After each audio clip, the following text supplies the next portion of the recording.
जाता है।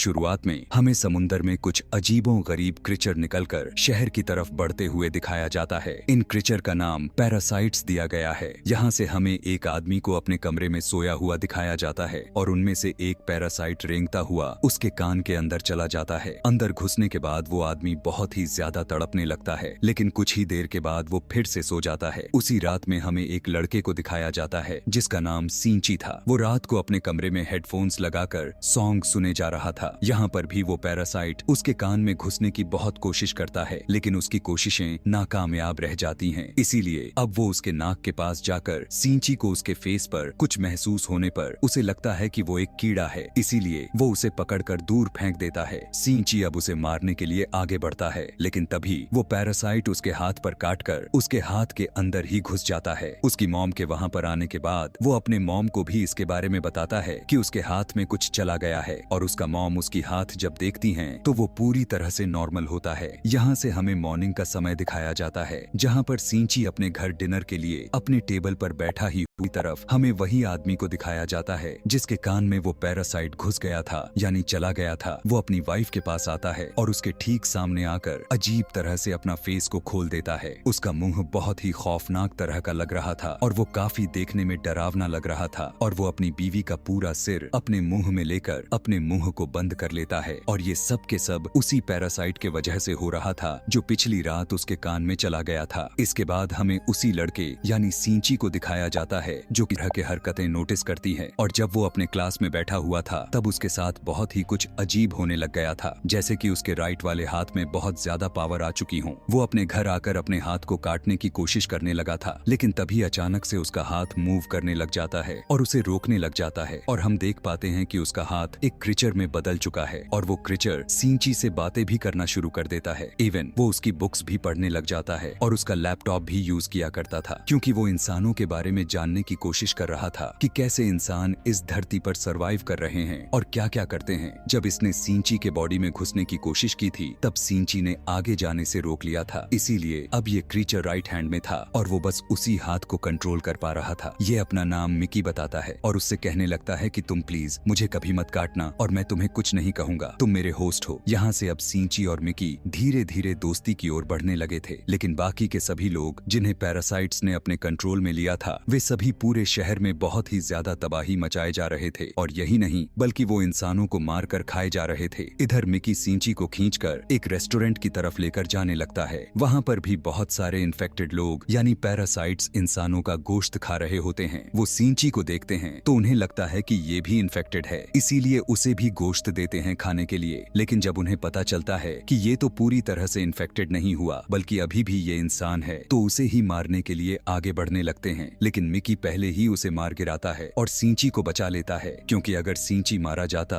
तो वो खुद भी मर जाता, और ये उसने अपने फायदे के लिए किया था। कुछ ही देर के बाद न्यूज में दिखाया जाता है कि शहर के लोग मारे जा रहे हैं और किसी को कुछ भी समझ में नहीं आ रहा कि इतने सारे लोग आखिर कैसे मर रहे हैं और मार रहे हैं कौन। इसका मतलब यह भी पैरासाइट्स अपना यह काम बहुत ही चालाकी और अपने आप को छुपा कर रहे थे। सींची मिकी से कहता है कि तुम अपने साथी पैरासाइट्स से क्यों नहीं कहते कि इंसानों को ना खाएं, तो मिकी उससे कहने लगता है कि तुम भी तो सब्जी और जानवरों के गोश्त को खाते हो, तो इसी तरह हम सभी का खाना इंसान ही है, तो उसमें बुरी बात क्या है। अब मिकी को महसूस हो जाया करता था कि उसके आसपास कौन सा पैरासाइट्स हैं, तो जब सींची स्कूल के लिए जाता है तब वो उसे बताता है कि तुम्हारे पास में एक और पैरासाइट है, और वो कोई और नहीं बल्कि वो उसकी थी। वो टीचर भी जब सींची को देखती है तब उसे भी पता चल जाता है कि वो भी इन्फेक्टेड है, लेकिन वो उसे कहती है कि तुम्हें मुझसे डरने की कोई जरूरत नहीं है, क्योंकि मैं इंसानों को किसी भी तरह का नुकसान नहीं पहुंचाती, बल्कि मैं उन्हीं के तौर तरीके इसलिए पढ़ रही हूँ ताकि इंसानों जैसा व्यवहार मुझ में भी आ जाएंगे और हमेशा के लिए मुझ में